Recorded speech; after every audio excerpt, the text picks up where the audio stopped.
আমরা হাতিখোলা পাঠাগার, যেটার প্রতিষ্ঠাতা প্রফেসর মাহবুবুল আলম।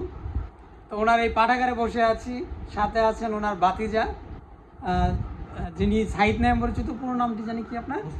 মুস্তাফিজুর রহমান সাইদ, যিনি বর্তমানে রিটায়ার্ড, আর্মিতে ছিলেন। তো ভাই অনেক কষ্ট করে আমার জন্য আসছেন।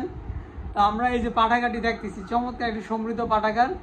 মাহবুবুল আলম স্যারের প্রায় 43টি বই এবং একেবারে বাংলা সাহিত্যের উল্লেখযোগ্য ইতিহাস ঐতিহ্যের বই, বাংলা সাহিত্যের ইতিহাস, বাংলা সাহিত্য, বাংলা সাহিত্যের সমালোচনা, এরকম উল্লেখযোগ্য বইগুলো ওনার লেখা।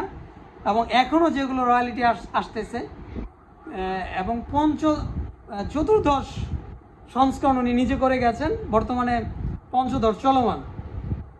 2015 সালে উনি মারা গেছেন। 2015 সালে মারা গেছেন।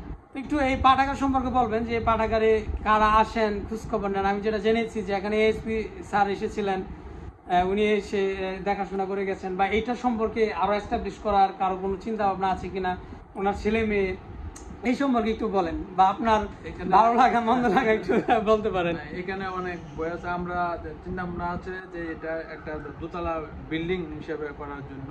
এবং এখানে অনেক বিসিএস ক্যাডার যারা আসে, যেমন ইউনো সাহেব আছে, এসপি সাহেব আছে, সাহেব আছে, উনি যদি এখানে আসে মাহবুবুল আলম নাম শুনলে বলে উনি আমাদের সেই স্যার কিনা। কারণ আগের যারা ছিল তারা কিন্তু সবাই পরিচিত, এবং ওনারা সবসময় একটা কথা বলে যে এই বইটা আমরা পড়েছি, বাংলা সাহিত্যের ইতিহাস, ওনার লেখার বইটা আমরা মানে নিজের ইয়া থেকে সবসময় তারা এটা করছে। এবং প্রত্যেকটা ক্যান্টনমেন্টে পাবলিক স্কুলে দেখা যায় যে বাংলা ভাষা ব্যাকরণ রচনা, ওই বইটা, বাংলা ভাষার ব্যাকরণ রচনা ওনার লেখা এখনো ওইটা চলে। যেমন বাংলাদেশের স্কাউটের যে বইগুলা প্রফেসর মাহবুবুল আলম সাহেব প্রথম মানে ইংলিশ থেকে বাংলা অনুবাদ করেছেন, তো ওনারও অনেক বই লেখা আছে, স্কাউটের বই থেকে অনেক সুবিধা পায়। তো ওনার হচ্ছে এক ছেলে এক মেয়ে। ওনার হলো 2 মেয়ে 1 ছেলে। 2 ছেলে 1 মেয়ে আছে। 2 মেয়ে 1 ছেলে।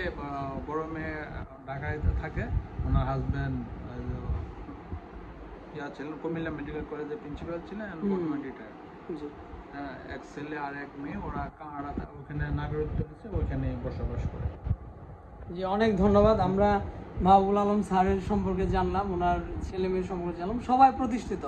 এবং উনি মানে আমি আসলে ভাবি না, আমি শুধু জানতাম যে মাহবুবুল আলম স্যার ওই শিক্ষা বিভাগে সহকারী পরিচালক ছিলেন, আমার এইটুকু জানা ছিল।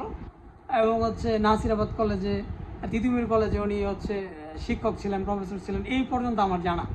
এবং উনি লেখালেখি করেন, কারণ কেমন লেখক ছিলেন, লেখালেখি কেমন করতেন, এইগুলো আসলে আমার অতটা জানা ছিল না। কিন্তু আজকে যখন এসে দেখলাম বাংলা সাহিত্যের ইতিহাস, বাংলা ব্যাকরণ রচনা বলি, এইরকম বইগুলো ওনার লেখা, এবং হচ্ছে এই বইগুলো এত সমৃদ্ধ। আমরা মানে বাংলা সাহিত্যের ইতিহাস কিন্তু অনেকগুলো গ্রন্থ আছে, কিন্তু এই বই আমি সুচিয়ে 4টা ভিডিও করেছি, সেটা তো আপনারা লিঙ্ক দিয়ে দিব, কমেন্টে দেখতে পারবেন।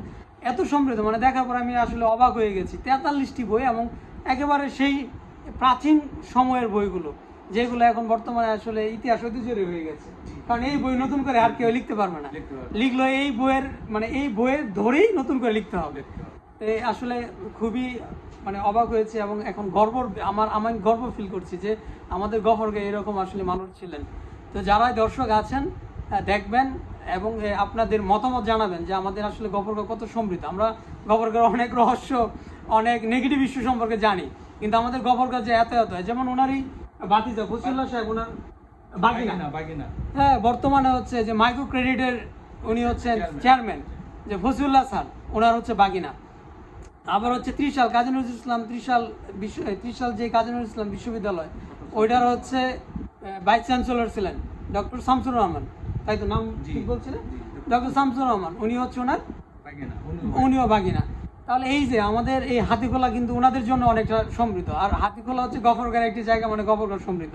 একই রকম ভাবে আমাদের ওইদিকে আর অনেকে এরকম অনেকগুলো পরিবার আছে, এই ভিডিওতে আমি অন্য পরিবারের কথা বললাম না, এরকম অনেক। আমি যে এখন গফরগাঁও ইতিহাস ঐতিহ্য নিয়ে এক মনে গফরগাঁও লিখছি, এটা লেখার কারণে আমি আসলে গফরগাঁও সম্পর্কে এই বিষয়গুলো জানতে পারছি।